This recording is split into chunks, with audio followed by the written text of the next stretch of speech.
कदम सुने, हिम्मत के कदम। और जैसे कि सारे यज्ञ का इतिहास क्या बढ़िया मुरली। बाबा की ज़बानी सुना। सचमुच कितने मज़े की बात है। कितने वर्ष बहनें यज्ञ में रहीं और देखो तो लगता है कि कुछ घड़ियाँ ही थी। हमारा भी यही अनुभव है सबका। वर्षों बीत गए लेकिन ऐसे लगता है कल की बात है। बाबा ने तो यहाँ तक भर दिया है कि सतयुग भी कल की बात था, फिर कल की बात है। और इतनी खुशी, बाबा कहता है कि दोबारा आपको कहा जाए 40 वर्ष बिताने हैं तो आप कहोगे जितनी बारी मर्जी बाबा बताओ। और बाबा कहता है तथा अस्तु, हर कल्प आप बताओगे। अब देखिए बाबा का समर्पण और हमारा समर्पण एक समान होना चाहिए। बाबा ने समर्पण किया, जिसको हम कहते हैं सरेंडर किया। हम सब भी बहुत सारे सरेंडर हैं और हम बड़े खुश होते हैं हमारा नाम सरेंडर के लिस्ट में है। जिनका नहीं है वो चाहते हैं कि हमारा नाम सरेंडर की लिस्ट में हो जाए। लेकिन सरेंडर की लिस्ट में नाम लिखवाना या ब्रह्मा बाबा की तरह सरेंडर होना, जो बाबा स्वयं कहे कि मेरा नंबर 1 बच्चे का नाम नंबर 1 लिस्ट में है। जैसे वो कहानी सुनाते हैं ना, फरिश्ता लिस्ट बना रहा था तो उसने कहा मेरा नाम कहाँ है? कहते तेरा नाम है ही नहीं, क्योंकि ये उनकी लिस्ट है जो भगवान को याद करते हैं। दूसरे दिन फिर बना रहा था, उसने कहा इसमें मेरा नाम है या नहीं? उसने कहा फर्स्ट नंबर में है, क्योंकि भगवान तुझे प्यार करता। तो हम सब तो डायरेक्ट रचना है बाबा की। अब हम सरेंडर का क्या अर्थ लेते हैं? समर्पण का। समर्पण का अर्थ लेते हैं हमारे ये अधिकार हैं, या समर्पण का ये अर्थ लेते हैं कि बाबा ने हमें ये जिम्मेवारी दी हुई है। तो ब्रह्मा बाबा का जो हमने समर्पण सुना, उसमें तो बाबा ने जिम्मेवारी ली, गाली खाने की भी जिम्मेवारी ली और उसमें भी फर्स्ट नंबर बाबा बता रहा है। तो हम देखें हम समर्पण हैं।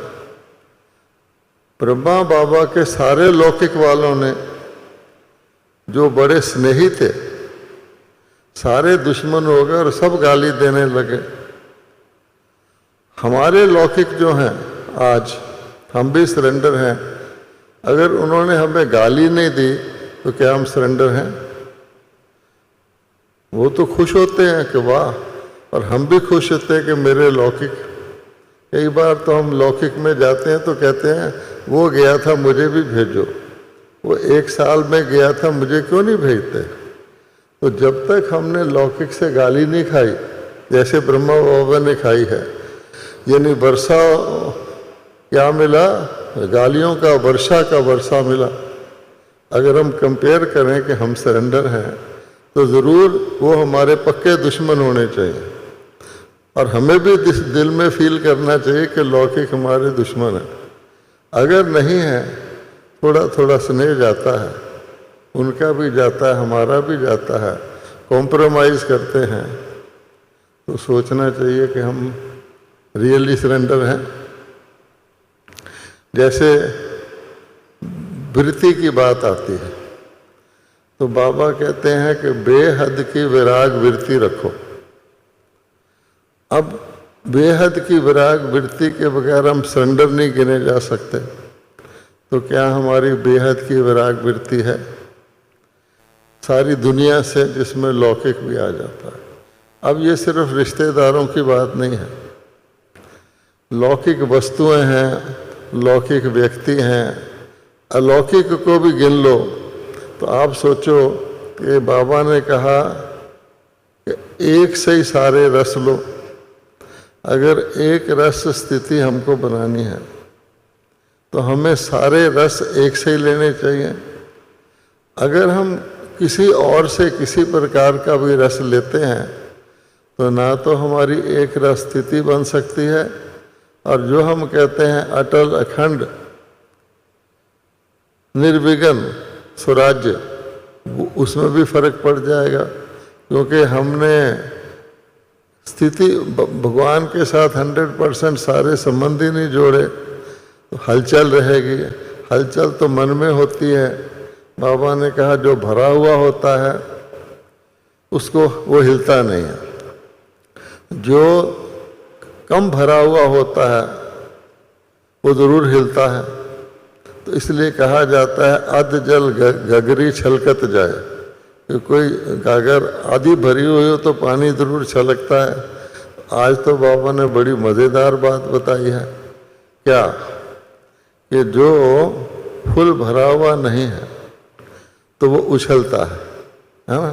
तो बाबा कहता है उछलता है, मन में भी उछलता है, वाचा में भी उछलता है, व्यवहार में भी उछलता है। फिर उछल उछल के हाँपने लग जाता है, सांस फूल जाता है, थक जाता है और फिर थक जाता है। तो बाबा ने कहा कहाँ मौज करने वाले, जैसे कोई यात्रा में जाता है, सैर में जाता है, टूरिस्ट पे जाता है तो खुश होके जाता है, और कोई ऐसा होता है तो मैंने नहीं जाना, ले भी जाओ तो थोड़ा चल के कहता है मैं तो थक गया, उसका सांस फूलना शुरू हो जाता है, और फिर बाबा कहता थक जाता है। इसी को दूसरे रूप में बाबा ने कहा एक लॉन्ग रास्ता एक शॉर्ट रास्ता है, तो शॉर्ट रास्ते वाला खुश रहेगा, और जो लंबा रास्ता लेगा वो थक जाएगा। अब लंबा रास्ता हम क्या लेते हैं, तो बाबा ने कहा सार को विस्तार में कर देते हैं, अर्थात राई का पहाड़ बना देते हैं। और हर एक देखता है कि जब हम विस्तार करते हैं तो खुद सेटिस्फाई नहीं होते, पर दूसरों को भी जा के उसका विस्तार बताते हैं। अरे बड़ी भारी समस्या आ गई, देखो तो सही क्या हो गया, क्या हो रहा है। तो बाबा कहता है तो लंबा रास्ता ले लिया, फिर यहाँ जा वहाँ जा, आखिर थक आके कहते हैं फालतू ही किया, क्या फ़ायदा था। तो भगवान कहता है कि बहादुर जो होता है वो तो पहाड़ को हथेली पे ले आता है।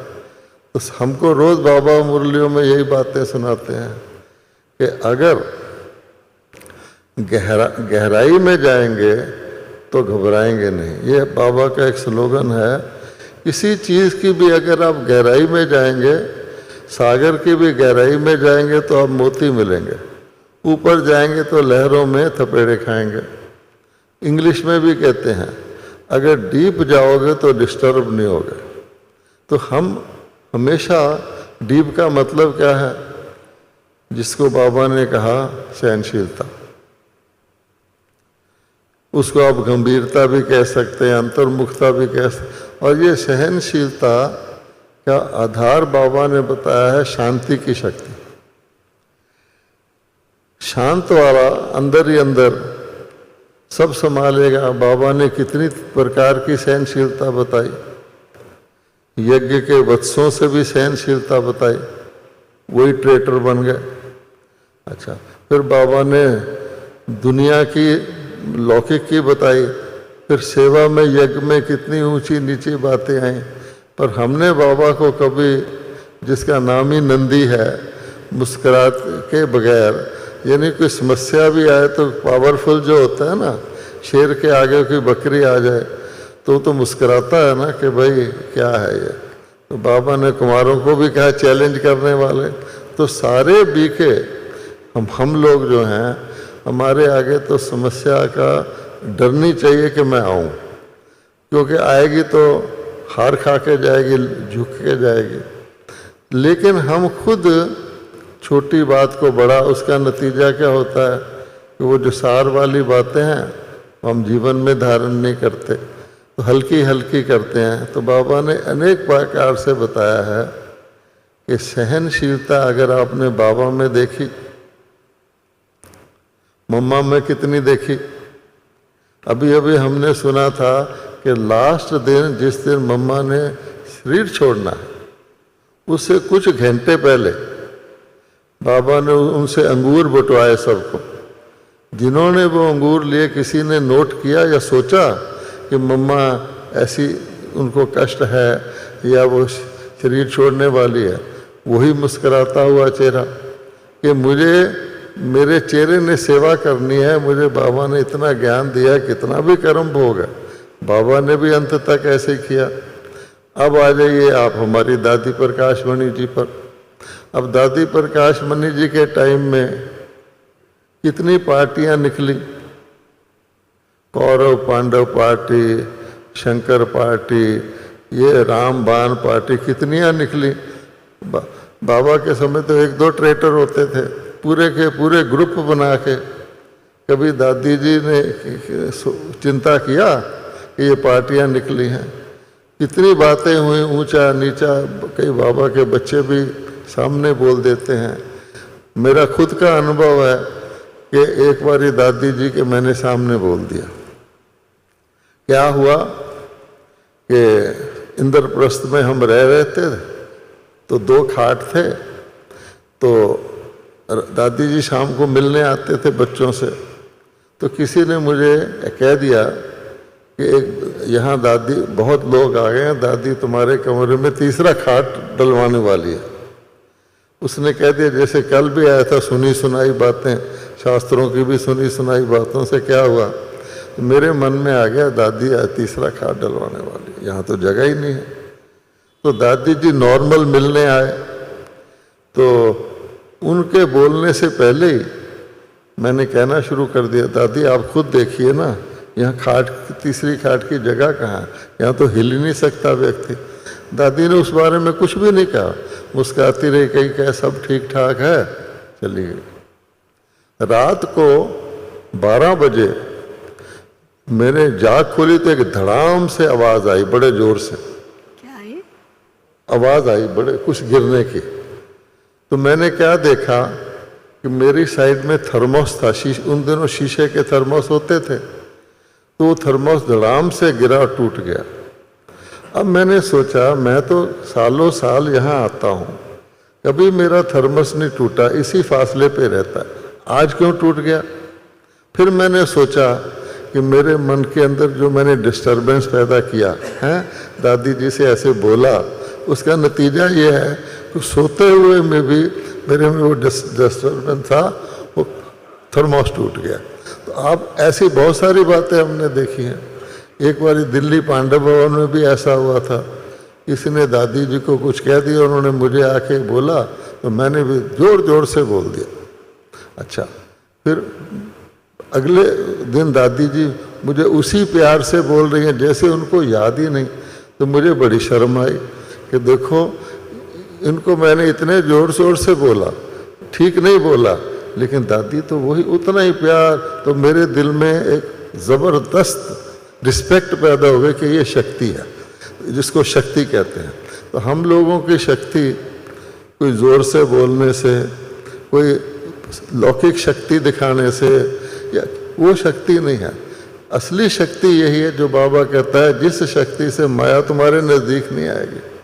तो इसी प्रकार से अब बाबा की आप सहनशीलता की कितनी बातें आपने सुनी। अब आ जाइए गुलजार दादी पर। तो गुलजार दादी जी कितने कितने घंटे बाबा आता था, बैठी रहती थी, ना बाथरूम जाना है ना पानी पीना है, तो कितने कितने घंटे। तो ये सहन शक्ति नहीं है क्या?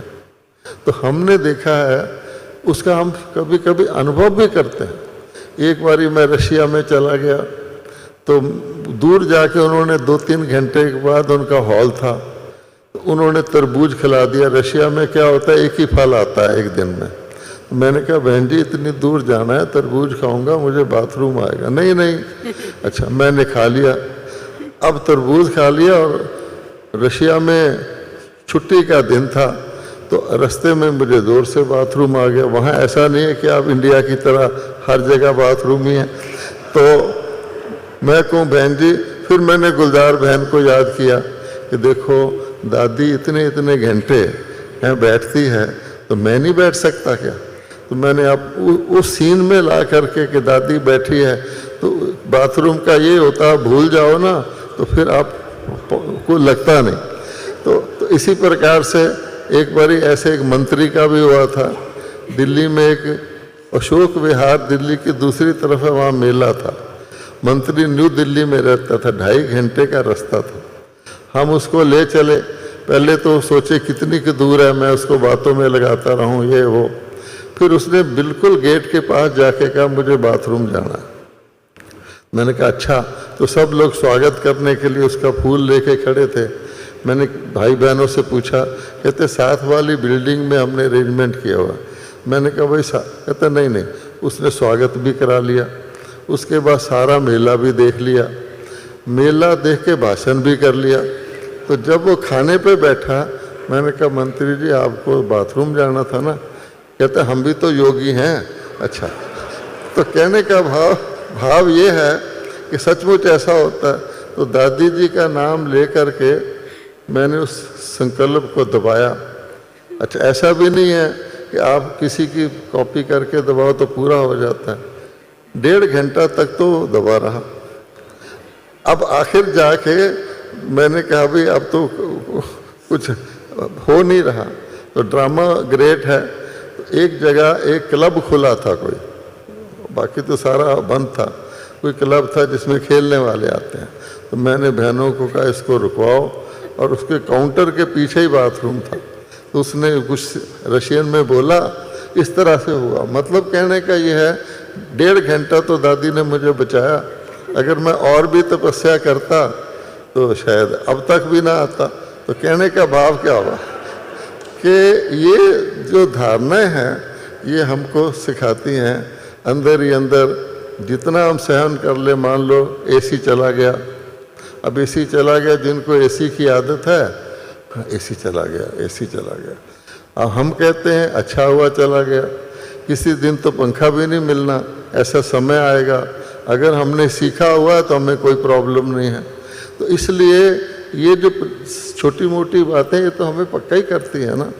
तो सहनशीलता एक ऐसा शब्द है, अगर, और ये गुण भी है और ये शक्ति भी है।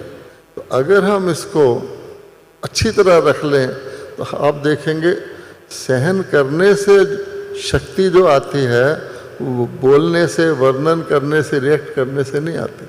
इसलिए कहा जाता है साइलेंस की पावर सबसे बड़ी पावर है। मैं आपको एक और एग्जाम्पल सुनाता हूँ सहनशीलता का। मेरे साथ हुआ था।